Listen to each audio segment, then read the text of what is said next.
ಮೊದಲ ಸುದ್ದಿ ಏನಂತ ನೋಡ್ತಾ ಹೋಗೋದಾದ್ರೆ ಭಾರತದ ಮೇಲೆ ಈಗಾಗಲೇ ಚೀನಾ ಕೆಲವೊಂದಿಷ್ಟು ಅದು ಕೂಡ ರಾಜತಾಂತ್ರಿಕ ನಿಷೇಧಗಳನ್ನು ಹೇರಿದೆ. ಆದರೆ ನಮ್ಮ ಮೇಲೆ ಭಾರತ ದಾಳಿ ಮಾಡೋದು ಖಚಿತ ಅಂತ ಪಾಕಿಸ್ತಾನವೇ ಹೇಳ್ತಾಗಿದೆ. ಈಗಾಗಲೇ ಏನಂತಂದರೆ ಭಾರತವೂ ಕೂಡ ರಾಜತಾಂತ್ರಿಕ ನಿಷೇಧಗಳನ್ನು ಹೇರಿದ್ದಷ್ಟೇ ಅಲ್ಲದೆ ಪಾಕಿಸ್ತಾನದ ಕೆಲವೊಂದಿಷ್ಟು ಯೂಟ್ಯೂಬ್ಗಳನ್ನು ಕೂಡ ನಿಷೇಧ ಮಾಡಲಾಗಿದೆ. ನಿನ್ನೆಯಷ್ಟೇ ಪ್ರಧಾನಿ ನರೇಂದ್ರ ಮೋದಿ ಮತ್ತು ರಕ್ಷಣಾ ಸಚಿವರಾಗಿರುವಂತಹ ರಾಜನಾಥ್ ಸಿಂಗ್ ಅವರು ಕೆಲವೊಂದಿಷ್ಟು ವಿಚಾರಗಳ ಬಗ್ಗೆ ಮೀಟಿಂಗ್ ಮಾಡಿದ್ರು. ಆ ಮೀಟಿಂಗ್ನಲ್ಲಿ ಏನೆಲ್ಲ ಆಯಿತು ಅಂತ ನೋಡ್ತಾ ಹೋಗೋಣ. ಅದರಿಗೆ ಪಹಲ್ಗಾಮ್ ಘಟನೆಗೆ ಭಾರತದಿಂದ ಪ್ರತೀಕಾರ ನಿಶ್ಚಿತವಾಗಿದೆ, ಅದಕ್ಕೆ ಅಗತ್ಯ ಸಿದ್ಧತೆಯಾಗಿದೆ, ಅಂದರೆ ಅದಕ್ಕೆ ತಕ್ಕಂತೆ ನಾವೆಲ್ಲ ಸಿದ್ಧತೆ ಮಾಡಿಕೊಂಡಿದ್ದೀವಿ ಅಂತ ಪಾಕಿಸ್ತಾನ ಹೇಳ್ಕೊಂಡಿದೆ. ಜೊತೆಗೆ ನಮ್ಮ ಅಸ್ತಿತ್ವಕ್ಕೆ ಧಕ್ಕೆ ಬಂದರೆ ನಾವು ಅಣು ಬಾಂಬ್ ದಾಳಿ ಮಾಡ್ತೀವಿ ಅಂತ ಪಾಕಿಸ್ತಾನ ಬೊಗಳೆ ಎಚ್ಚರಿಕೆಯನ್ನು ನೀಡಿದೆ. ಈಗಾಗಲೇ ಏನಂತಂದರೆ ಪಾಕಿಸ್ತಾನದಲ್ಲಿ ಎಲ್ಲವೂ ಸರಿಯಾಗಿದ್ದಿದ್ರೆ ಈ ಅಣು ಬಾಂಬ್ ಸ್ಫೋಟ ಮಾಡಬಹುದಪ್ಪ ಅನ್ನುವಂತಹ ಒಂದು ಅಂದಾಜಿರ್ತಾ ಇತ್ತು. ತಿನ್ನಕ್ಕೆ ಹಿಟ್ಟಿಲ್ಲ, ಅಣು ಬಾಂಬ್ ಸ್ಫೋಟ ಮಾಡೋರೇ ಇಲ್ಲ ಅಲ್ಲಿ. ಅಣು ಬಾಂಬ್ ಸ್ಫೋಟ ಈಗ ಈ ರಾಜಕೀಯದವರು ಏನು ಮಾಡ್ತಾರೆ ಅಂತಂದರೆ ಹೇಳ್ತಾರೆ, ನಾವು ಬಾಂಬ್ ಸ್ಫೋಟ ಮಾಡ್ತೀವಿ, ಅಣು ಬಾಂಬ್ ಸ್ಫೋಟ ಮಾಡ್ತೀವಿ, ನಾವು ಹಂಗೆ ಮಾಡ್ತೀವಿ ಹಿಂಗೆ ಮಾಡ್ತೀವಿ ಅಂತ. ಎಂಡ್ ಆಫ್ ದ ಡೇ ಗಡಿಯಲ್ಲಿ ಯಾರು ಯುದ್ಧ ಮಾಡೋದು? ಸೈನಿಕರೇ ಯುದ್ಧ ಮಾಡೋದು.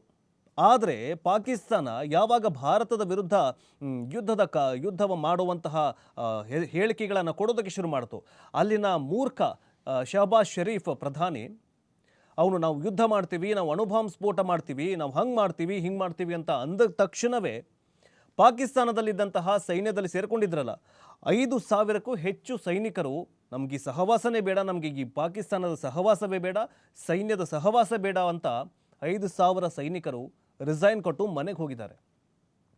ಇಷ್ಟೆಲ್ಲ ಇಟ್ಟುಕೊಂಡ್ರು ಪಾಕಿಸ್ತಾನ ನಾವು ಅಣು ಬಾಂಬ್ ಸ್ಫೋಟ ಮಾಡ್ತೀವಿ ಅಂತ ಹೇಳಿಕೆಗಳನ್ನು ಕೊಡ್ತಾಗಿದ್ದಾರೆ. ಯಾರು ಅಣು ಬಾಂಬ್ ಸ್ಫೋಟ ಮಾಡ್ತಾರೆ? ಯಾರು ಯುದ್ಧ ಮಾಡ್ತಾರೆ? ನವಾಜ್ ಶರೀಫ್ ಸಂಪುಟದವರೆಲ್ಲ ಯುದ್ಧ ಮಾಡ್ತಾರಾ? ರಾಜಕೀಯದವರೆಲ್ಲ ಯುದ್ಧ ಮಾಡ್ತಾರಾ ಪಾಕಿಸ್ತಾನದಲ್ಲಿರೋರು? ಅಥವಾ ಇಮ್ರಾನ್ ಖಾನ್ನ ಬಿಡುಗಡೆ ಮಾಡಿ ಯುದ್ಧಕ್ಕೆ ನಿಲ್ಲುವಂಥ ಏನಾದರೂ ಯುದ್ಧ ಮಾಡ್ತಾರಾ? ಇಲ್ಲ. ಅದಕ್ಕೆ ಹೇಳೋದು ಮೂರ್ಖ ಕುತಂತ್ರಿ ನರಿಬುದ್ಧಿ ಪಾಕಿಸ್ತಾನ ಅಂತ. ಎಷ್ಟೇ ಏನೇ ಅದೇ ಹೇಳ್ತೀನಲ್ಲ, ಈ ಹಾಲಿಗೆ ಅಂದರೆ ಈಗ ಹಾವಿಗೆ ನೀವು ಹಾಲೆರೆದ್ರೂ ಕೂಡ ಅದು ವಿಷಾನೇ ಕಕ್ಕತ್ತೆ, ಅದನ್ನು ಬಿಟ್ಟು ಮತ್ತೇನು ಕಕ್ಕಲ್ಲ. ನೀವು ಹಾವಿಗೆ ಅಮೃತ ಹಾಕಿದ್ರೂ ಕೂಡ ಅದೇನು ಅಮೃತ ಅಥವಾ ನಿಮ್ಮನ್ನು ಸಾಕಿ ಸಲಹಲ್ಲ, ನಿಮಗೆ ಓ ಇಲ್ಲಪ್ಪ ನನಗೆ ಹಾಲು ಎರೆದಿದೆ ಅಂತಂದ್ಬಿಟ್ಟು ವಿಷ ಕಕ್ಕೋದಂತೂ ಬಿಡಲ್ಲ. ಹಾವು ಕಚ್ಚೋದೇ. ಅದಕ್ಕೆ ಹಾವಿನ ಗುಣ ಹೊಂದಿರುವಂತಹ ಈ ಪಾಕಿಸ್ತಾನ ಈಗ ಅಣು ಬಾಂಬ್ ಸ್ಫೋಟ ಮಾಡತ್ತಂತೆ. ಅದರ ಬಗ್ಗೆ ನೋಡ್ತಾ ಹೋಗೋದಾದರೆ 26 ಜನರನ್ನು ಬಲಿ ಪಡೆದುಕೊಂಡಿದ್ದಂತಹ ಪಹಲ್ಗಾಮ್ನ ನರಮೇಧದ ಘಟನೆ ಪ್ರತೀಕಾರವಾಗಿ ಪಾಕಿಸ್ತಾನದ ಮೇಲೆ ಭಾರತ ದಾಳಿ ಖಚಿತ ಅಂತ ಸ್ವತಃ ಪಾಕಿಸ್ತಾನದ ರಕ್ಷಣಾ ಸಚಿವ ಖ್ವಾಜಾ ಆಸಿಫ್ ಹೇಳಿದ್ದಾರೆ. ಪಹಲ್ಗಾಮ್ ಘಟನೆ ಬೆನ್ನಲ್ಲೇ ಸುದ್ದಿಗೋಷ್ಠಿಯಲ್ಲಿ ಮಾತನಾಡಿದಂತಹ ಸಂದರ್ಭದಲ್ಲಿ ಆಸಿಫ್ ಇತ್ತೀಚಿನ ಬೆಳವಣಿಗೆಗಳ ಹಿನ್ನೆಲೆಯಲ್ಲಿ ಪಾಕಿಸ್ತಾನದ ಮೇಲೆ ಭಾರತ ದಾಳಿ ಮಾಡೋದಂತೂ ಖಚಿತ ಅಂತ ಸೇನೆ ಸರ್ಕಾರಕ್ಕೆ ಮಾಹಿತಿಯನ್ನು ನೀಡಿದೆ. ಹಾಗಾಗಿಯೇ ಗಡಿಯಲ್ಲಿ ನಮ್ಮ ಪಡೆ ಬಲಪಡಿಸಿದ್ದೇವೆ. ಈ ಪರಿಸ್ಥಿತಿಯಲ್ಲಿ ಕೆಲವು ಕಾರ್ಯತಂತ್ರದ ನಿರ್ಣಯ ಕೈಗೊಳ್ಳಲಾಗಿದೆ.